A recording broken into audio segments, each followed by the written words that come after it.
क्या तुम्हें कभी ऐसा लगा है कि कुछ लोग बिना ज़्यादा मेहनत किए आगे निकल जाते हैं, बिना ज़्यादा बोले सबको कंट्रोल कर लेते हैं और बिना साफ दिखे हुए भी सबसे ज़्यादा पावरफुल होते हैं, जबकि कुछ लोग ईमानदार होते हैं, मेहनती होते हैं, फिर भी बार बार इस्तेमाल हो जाते हैं, इग्नोर हो जाते हैं या पावर गेम्स में हार जाते हैं। सवाल ये नहीं है कि कौन अच्छा है, सवाल ये है कि कौन दुनिया को सही तरह से समझता है। दुनिया आइडियल रूल्स पे नहीं चलती, दुनिया चलती है ह्यूमन माइंड से, और ह्यूमन माइंड हमेशा लॉजिक से नहीं बल्कि पावर, फियर, डिजायर और परसेप्शन से ऑपरेट करता है। यहीं से शुरू होता है मैकियावेलियन माइंडसेट। ये माइंडसेट ना अच्छा है ना बुरा, ये बस सच है।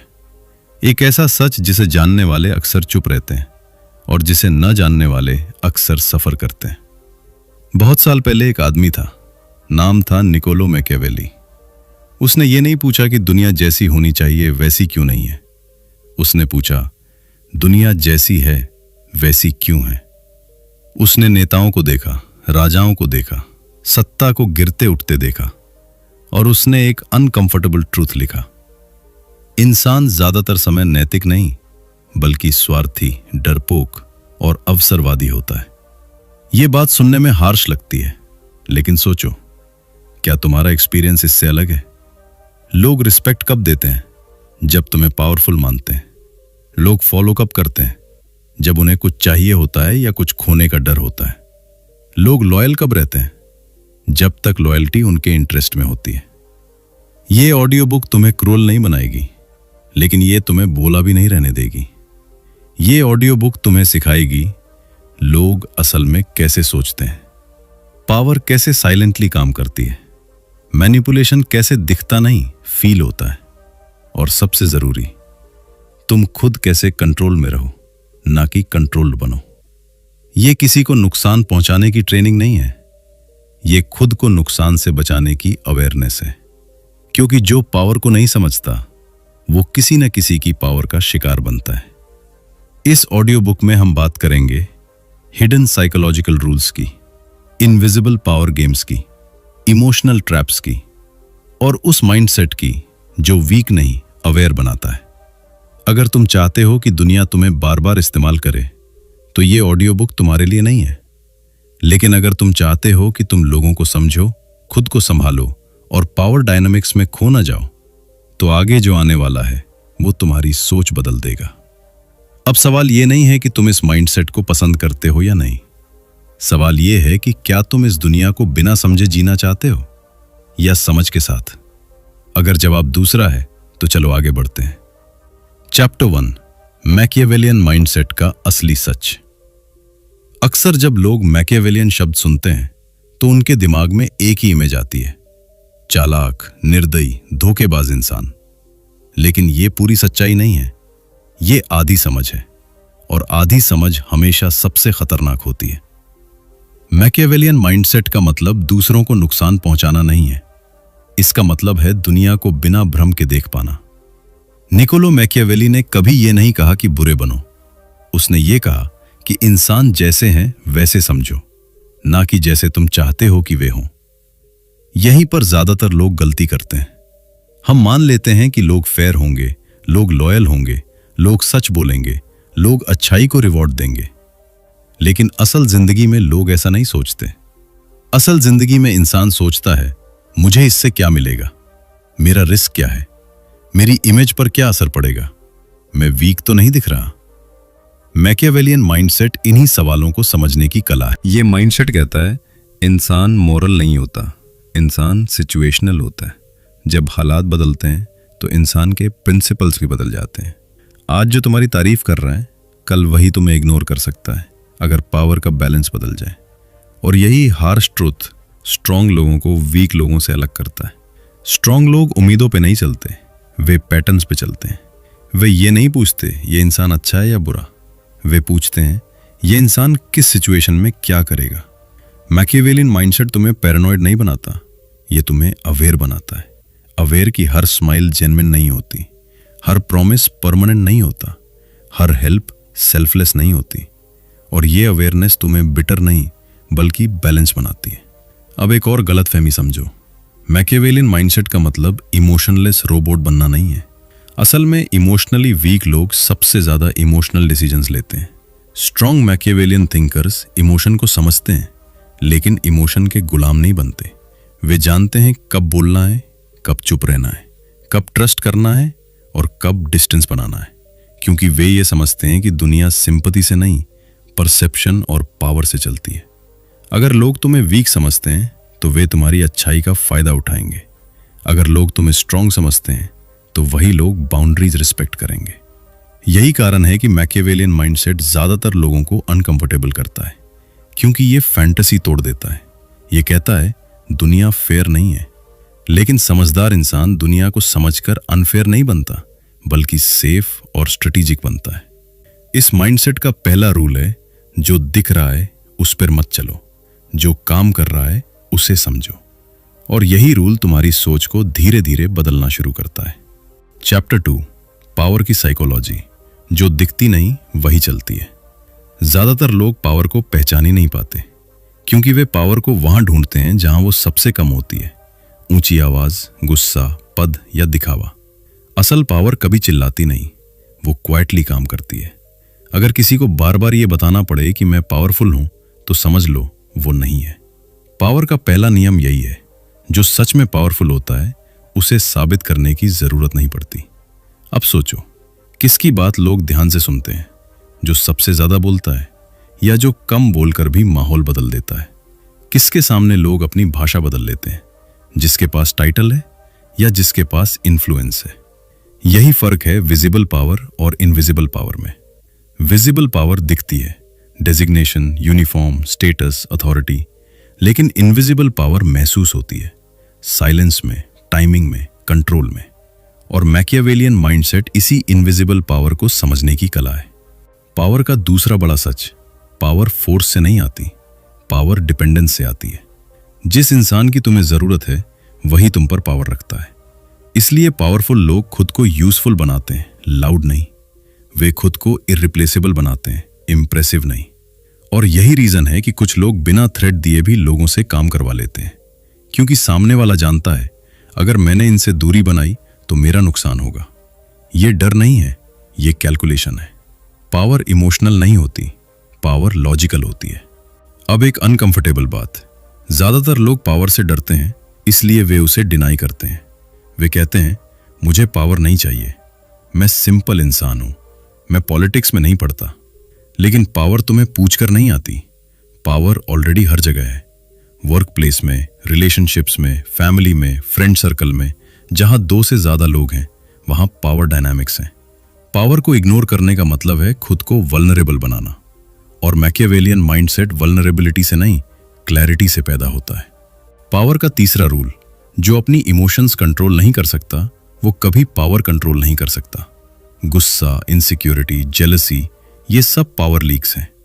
जब तुम इजीली रिएक्ट करते हो, तुम सामने वाले को बता देते हो यहां दबाओ, यहां कंट्रोल मिलेगा। स्ट्रांग लोग रिएक्ट नहीं करते, वे ऑब्जर्व करते हैं, वे वेट करते हैं, वे टाइमिंग चुनते हैं, क्योंकि उन्हें पता है पावर उस इंसान के पास होती है जो सिचुएशन को नहीं, खुद को कंट्रोल करता है। और यही वजह है कि पावरफुल लोग अक्सर काम दिखते हैं। कामनेस कमजोरी नहीं है, कामनेस सुपीरियॉरिटी है। अब एक आखिरी सवाल इस चैप्टर का, अगर पावर इनविजिबल है तो लोग इसे फॉलो क्यों करते हैं? क्योंकि इंसान सर्टेनिटी चाहता है, सिक्योरिटी चाहता है, डायरेक्शन चाहता है, और पावर इन तीनों का इल्यूजन देती है। जो इंसान ये इल्यूजन क्रिएट कर लेता है, लोग खुद ब खुद उसके पीछे चलने लगते हैं। चैप्टर 3, ह्यूमन बिहेवियर के हिडन रूल्स। ज्यादातर लोग ये मानकर जीते हैं कि इंसान सोच समझकर फैसले लेता है, लेकिन ये सच नहीं है। इंसान पहले फील करता है, फिर रीजन ढूंढता है। हम सोचते हैं कि हम डिसीजंस लेते हैं, असल में डिसीजंस हमसे लिए जाते हैं, हमारी फियर्स, डिजायर्स और ईगो के जरिए। ह्यूमन बिहेवियर रैंडम नहीं होता, वो प्रिडिक्टेबल होता है, बस उसके रूल्स स्कूल में नहीं पढ़ाए जाते। पहला हिडन रूल, इंसान पेन से बचने के लिए प्लेजर पाने से ज्यादा मोटिवेटेड होता है। लोग सक्सेस पाने से ज्यादा फेलियर से डरते हैं, इसलिए वे सच बोलने से डरते हैं, रिस्क लेने से बचते हैं, पावरफुल लोगों के सामने झुक जाते हैं। पावर हमेशा थ्रेट नहीं देती, कभी कभी वो सिर्फ लॉस का डर पैदा करती है और वही काफी होता है। दूसरा हिडन रूल, इंसान अप्रूवल का भूखा होता है। रिस्पेक्ट, वैलिडेशन, एक्सेप्टेंस, ये इमोशनल करेंसीज हैं। लोग ऐसे लोगों के आसपास रहते हैं जहां उन्हें अच्छा महसूस होता है। इसलिए लीडर्स सबसे पहले माहौल कंट्रोल करते हैं, फिर लोग खुद कंट्रोल हो जाते हैं। अगर तुम किसी को इग्नोर करते हो तो तुम उसे हर्ट करते हो, और अगर तुम किसी को रिकॉग्नाइज करते हो तो तुम उसे लॉयल बना सकते हो। तीसरा हिडन रूल, ईगो सबसे बड़ा ब्लाइंड स्पॉट है। इंसान खुद को स्पेशल समझना चाहता है, स्मार्ट समझना चाहता है, इंपॉर्टेंट समझना चाहता है। जो इंसान दूसरे के ईगो को हैंडल कर लेता है वो इंसान को हैंडल कर लेता है। इसलिए मैनिपुलेशन अक्सर ईगो के रास्ते आती है। तुम ही इस काम के लिए सही हो, तुम्हारे बिना यह पॉसिबल नहीं था। ये शब्द सामान्य नहीं है, ये साइकोलॉजिकल कीज हैं। चौथा हिडन रूल, लोग लॉजिक नहीं फॉलो करते, लोग स्टेटस फॉलो करते हैं। स्टेटस सिर्फ पैसा नहीं होता, स्टेटस सर्टेनिटी होता है। जो इंसान कॉन्फिडेंट दिखता है, भले ही गलत हो, लोग उसकी बात मान लेते हैं। और जो इंसान डाउटफुल दिखता है, भले ही सही हो, उसे इग्नोर कर दिया जाता है। ह्यूमन माइंड सर्टेनिटी की तरफ झुकता है क्योंकि डाउट अनकंफर्टेबल होता है और पावर डाउट खत्म कर देती है। पांचवा हिडन रूल, इमोशन कंटेजन की तरह फैलता है। अगर तुम काम हो तो सामने वाला काम होता है। अगर तुम नर्वस हो तो सामने वाला अनईजी होता है। इसलिए स्ट्रांग लोग अपने इमोशंस नहीं दिखाते, वे उन्हें रेगुलेट करते हैं। इमोशन लीक कंट्रोल लीक है। जब तुम समझ जाते हो कि इंसान कैसे रिएक्ट करता है तो तुम ये भी समझ जाते हो कि वो कब वल्नरेबल होता है। और वल्नरेबिलिटी पावर का एंट्री पॉइंट है।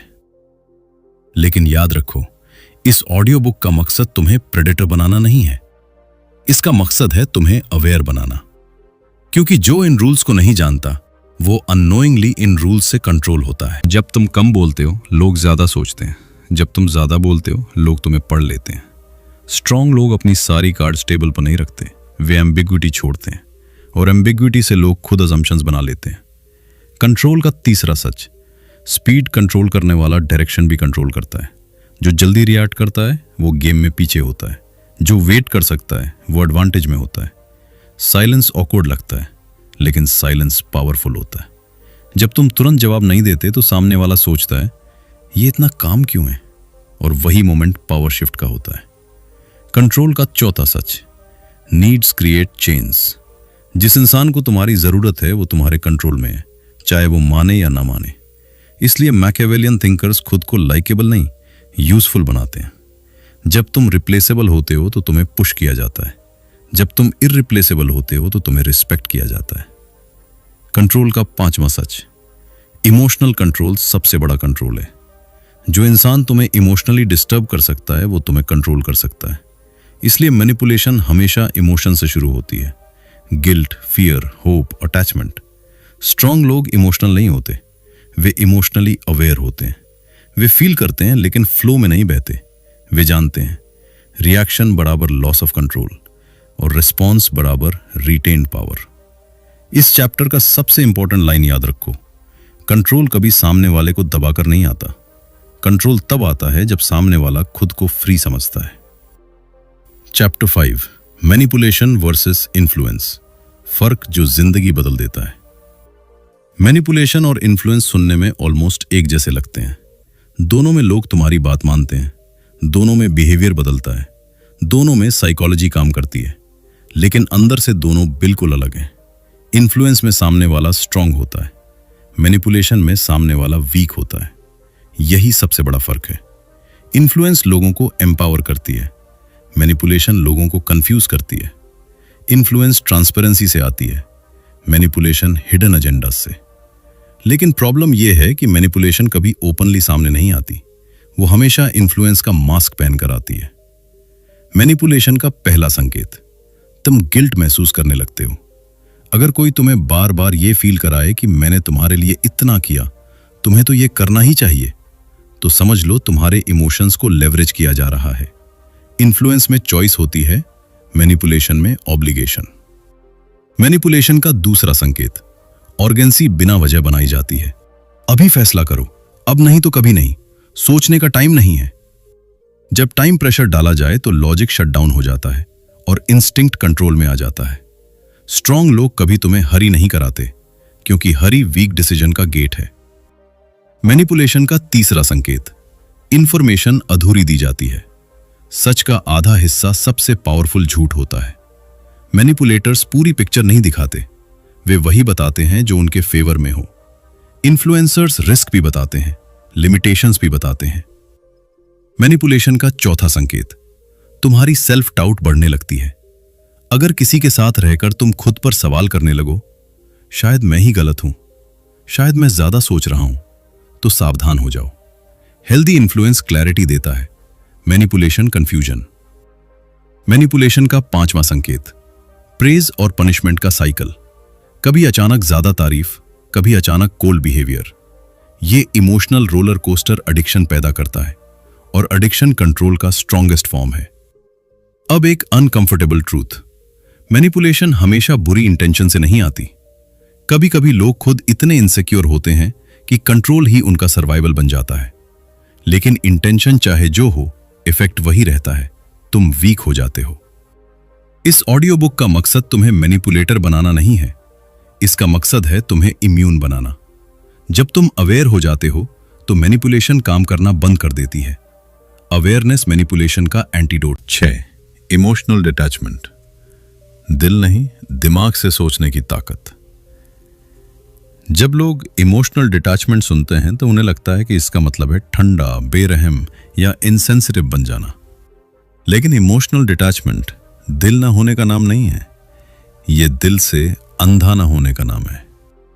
वीक लोग इमोशन में बहते हैं, स्ट्रांग लोग इमोशन को ऑब्जर्व करते हैं, यही फर्क है।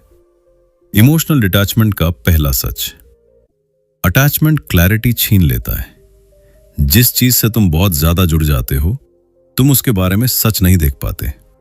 लोगों से, पोजीशन से, अप्रूवल से, आउटकम से अटैचमेंट, ये सब तुम्हें वल्नरेबल बनाते हैं।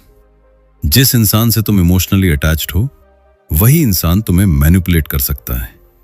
इसलिए स्ट्रांग लोग केयर करते हैं लेकिन क्लिंग नहीं करते। इमोशनल डिटैचमेंट का दूसरा सच, रिएक्शन कमजोरी है। जब कोई तुम्हें ट्रिगर करता है और तुम तुरंत रिएक्ट करते हो तो पावर उसके पास चली जाती है। डिटैचमेंट का मतलब है ट्रिगर और रिएक्शन के बीच स्पेस बनाना। उस स्पेस में तुम चॉइस वापस लेते हो और चॉइस बराबर पावर। इमोशनल डिटैचमेंट का तीसरा सच, एक्सपेक्टेशन कंट्रोल सबसे बड़ा सेल्फ कंट्रोल है। एक्सपेक्टेशन पेन की जड़ है। जब तुम दूसरों से ज्यादा उम्मीद रखते हो तो तुम उन्हें पावर दे देते हो। स्ट्रांग लोग लो एक्सपेक्टेशंस रखते हैं, हाई स्टैंडर्ड्स नहीं छोड़ते, इसलिए वे सरप्राइज नहीं होते और बिट्रे भी नहीं होते। इमोशनल डिटैचमेंट का चौथा सच, लोनलीनेस और डिटैचमेंट अलग चीज है। डिटैचमेंट अकेलापन नहीं है, डिटैचमेंट क्लैरिटी है। तुम लोगों के साथ रह सकते हो, कनेक्ट कर सकते हो, लेकिन अपने सेंटर से नहीं हिलते। स्ट्रांग लोग क्राउड में भी अकेले होते हैं और अकेले में भी स्टेबल। इमोशनल डिटैचमेंट का पांचवा सच, साइलेंस इमोशनल स्ट्रेंथ की पहचान है। हर बात एक्सप्लेन करना कमजोरी का संकेत है। हर इंसल्ट का जवाब देना ईगो का ट्रैप है। स्ट्रांग लोग हर लड़ाई नहीं लड़ते, वे वही लड़ाई लड़ते हैं जो जीत के काबिल हों। डिटैचमेंट तुम्हें स्टोन नहीं बनाता, डिटैचमेंट तुम्हें शार्प बनाता है। अब एक जरूरी बात, इमोशनल डिटैचमेंट का मिसयूज तुम्हें आइसोलेटेड बना सकता है, इसलिए बैलेंस जरूरी है।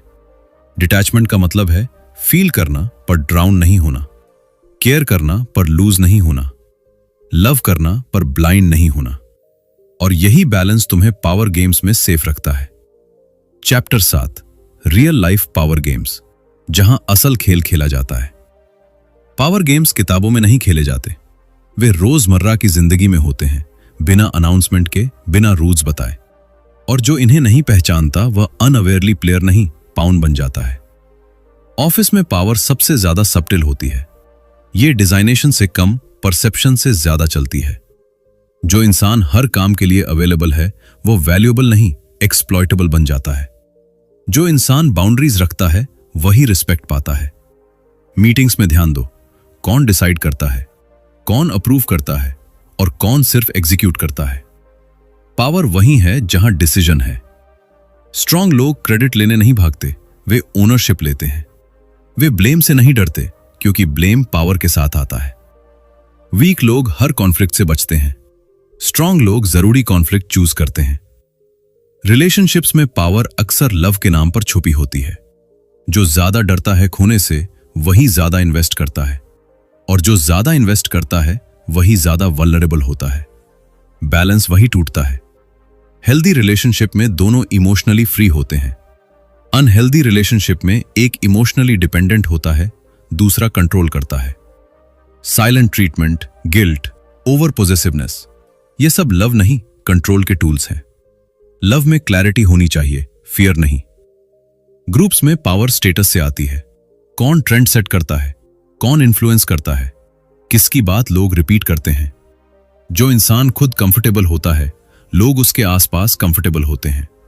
इनसिक्योरिटी कंटेजियस होती है, कॉन्फिडेंस भी।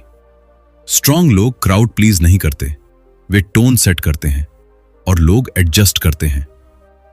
फैमिली में पावर अक्सर ट्रेडिशन के नाम पर चलती है। हमेशा ऐसा ही होता आया है। सबसे कॉमन कंट्रोल लाइन है। रिस्पेक्ट और ओबीडियंस में फर्क है।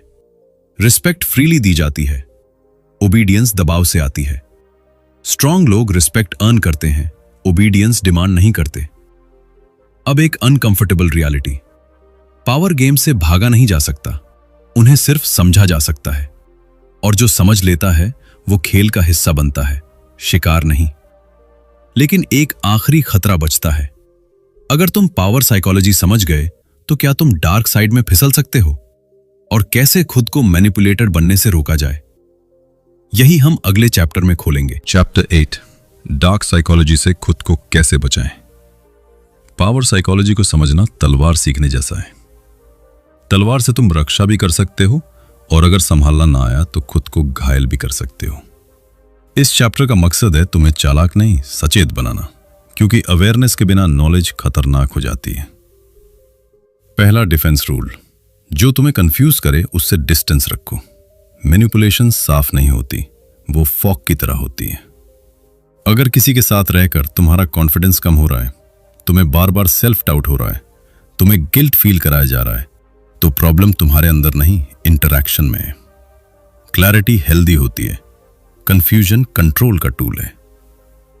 दूसरा डिफेंस रूल, बाउंड्रीज एक्सप्लेन नहीं की जाती, एनफोर्स की जाती हैं। मैनिपुलेटर्स बाउंड्रीज को डिबेट बनाते हैं। वे पूछते हैं, इतना स्ट्रिक्ट क्यों हो, इतना सेंसिटिव क्यों हो? स्ट्रांग लोग जस्टिफाई नहीं करते, वे रिपीट नहीं करते, वे बस कंसिस्टेंट रहते हैं। बाउंड्री जितनी ज्यादा एक्सप्लेन होती है उतनी कम रिस्पेक्टेड होती है। तीसरा डिफेंस रूल, इमोशनल हुक्स पहचानो। हर इंसान का एक हुक होता है, किसी का गिल्ट, किसी का अप्रूवल, किसी का फियर, किसी का ईगो। जो इंसान तुम्हारे हुक को पहचान लेता है वो तुम्हें पुल कर सकता है। इसलिए सेल्फ अवेयरनेस सबसे बड़ी प्रोटेक्शन है। अगर तुम्हें पता है कि तुम्हारी वीकनेस क्या है तो कोई उसे वेपन नहीं बना सकता।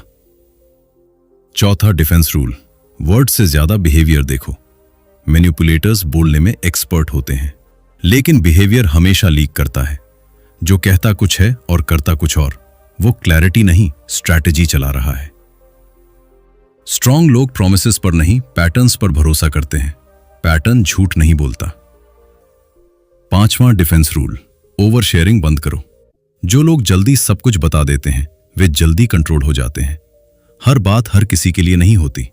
साइलेंस सीक्रेसी नहीं है, साइलेंस सेफ्टी है। स्ट्रांग लोग इंफॉर्मेशन करेंसी समझते हैं, कन्फेशन नहीं। छठा डिफेंस रूल, गैस लाइटिंग को पहचानो। गैस लाइटिंग का मतलब है तुम्हें अपनी रियलिटी पर डाउट कराना। तुम ज्यादा सोच रहे हो, ऐसा कुछ हुआ ही नहीं, तुम सेंसिटिव हो। अगर तुम्हारी फीलिंग्स बार बार इनवैलिडेट की जा रही हैं तो यह मिसअंडरस्टैंडिंग नहीं, मैनिपुलेशन है। Trust your perception before trusting anyone else. अब एक जरूरी रिमाइंडर, डार्क साइकोलॉजी से बचने का सबसे अच्छा तरीका है खुद डार्क न बनना। अगर तुम हर इंटरैक्शन में एडवांटेज ढूंढोगे, हर इंसान को सस्पेक्ट करोगे, हर इमोशन को वीकनेस मानोगे, तो तुम आइसोलेटेड हो जाओगे। और आइसोलेशन भी एक तरह का ट्रैप है। इस ऑडियो बुक का कोर मैसेज यही है, समझदार बनो, सख्त नहीं, सचेत बनो, क्रूर नहीं, अवेयर बनो, पैरानॉइड नहीं।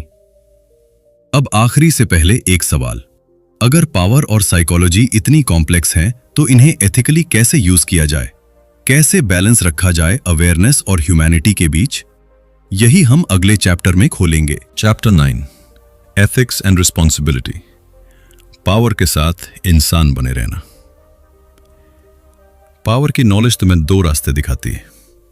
एक रास्ता है कंट्रोल, ईगो, सुपीरियॉरिटी। दूसरा रास्ता है awareness, balance, responsibility. Machiavellian mindset तुम्हें पहला रास्ता चुनने के लिए मजबूर नहीं करता, वो तुम्हें चॉइस देता है, और चॉइस तभी मीनिंगफुल होती है जब तुम कॉन्सिक्वेंसेस समझते हो। एथिक्स का पहला सच, पावर न्यूट्रल होती है, इंटेंट उसे अच्छा या बुरा बनाता है। आग से तुम घर गर्म कर सकते हो या जला सकते हो। साइकोलॉजी भी वैसी ही है। अगर तुम पावर का इस्तेमाल सिर्फ खुद को ऊपर उठाने के लिए करोगे तो एक दिन तुम अकेले रह जाओगे, लेकिन अगर तुम पावर का इस्तेमाल क्लैरिटी और प्रोटेक्शन के लिए करोगे तो लोग तुम्हारे आसपास सेफ फील करेंगे। एथिक्स का दूसरा सच, शॉर्ट टर्म जीत अक्सर लॉन्ग टर्म हार होती है। मैनिपुलेशन जल्दी रिजल्ट देती है, लेकिन वो ट्रस्ट खा जाती है। इन्फ्लुएंस धीरे बनती है, लेकिन वो रिस्पेक्ट छोड़ जाती है। स्ट्रांग लोग हर फाइट जीतने की कोशिश नहीं करते, वे वॉर जीतने की सोचते हैं। एथिक्स का तीसरा सच, तुम्हारा कैरेक्टर तब दिखता है जब तुम्हारे पास पावर होती है। वीक लोग पावर मिलने पर बदल जाते हैं, स्ट्रांग लोग पावर मिलने पर रिवील होते हैं। अगर तुम पावर के साथ भी सुन सकते हो, माफ कर सकते हो, लिमिट रख सकते हो, तो तुम सच में पावरफुल हो। एथिक्स का चौथा सच, फियर से बनाई गई लॉयल्टी नकली होती है। डर से लोग फॉलो करते हैं, लेकिन मौका मिलते ही छोड़ देते हैं। रिस्पेक्ट से लोग फॉलो करते हैं और मुश्किल में भी साथ देते हैं। अगर लोग तुम्हारे जाने से रिलीफ फील करते हैं तो तुम लीडर नहीं, प्रेशर थे। एथिक्स का पांचवां सच, हर चीज को कंट्रोल करना जरूरी नहीं होता। कुछ बैटल्स छोड़ना कमजोरी नहीं है। हर सच बोलना जरूरी नहीं होता। विजडम का मतलब है कब बोलना है और कब चुप रहना है, कब एक्ट करना है और कब लेट गो करना है। इस चैप्टर का कोर यही है, पावर तुम्हें दूसरों से ऊपर नहीं, खुद से ऊपर उठाने के लिए है। अब तुम वही इंसान नहीं रहे जो इस ऑडियो बुक की शुरुआत में थे। तुम्हें अब दिखने लगा है क्यों लोग वैसा बिहेव करते हैं, क्यों पावर साइलेंट होती है, क्यों इमोशंस डेंजरस भी हो सकते हैं, और क्यों अवेयरनेस सबसे बड़ी स्ट्रेंथ है। अब तुम इल्यूजन में नहीं जीते, लेकिन तुम बिटर भी नहीं बने। तुम अवेयर हो, और अवेयरनेस सबसे रेयर एडवांटेज है। अब तुम जान चुके हो, हर स्माइल दोस्ती नहीं होती, हर कॉन्फ्लिक्ट दुश्मनी नहीं होता, हर साइलेंस कमजोरी नहीं होती, हर पावर ईविल नहीं होती। तुम रिएक्ट नहीं करते, तुम रिस्पॉन्ड करते हो। तुम चेज नहीं करते, तुम चूज करते हो। तुम खुद को साबित नहीं करते, तुम खुद को पोजीशन करते हो।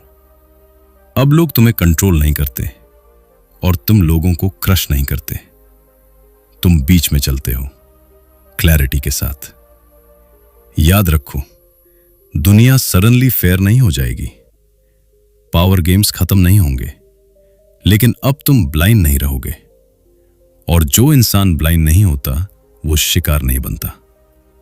इस ऑडियो बुक का आखिरी मैसेज यही है, समझ होना सबसे बड़ी सुरक्षा है और बैलेंस सबसे बड़ी जीत। अगर तुम चाहो तो इस नॉलेज का इस्तेमाल खुद को मजबूत बनाने के लिए करो, ना कि दूसरों को कमजोर करने के लिए। क्योंकि असली पावर दूसरों को कंट्रोल करने में नहीं, खुद को खोए बिना इस दुनिया में चल पाने में।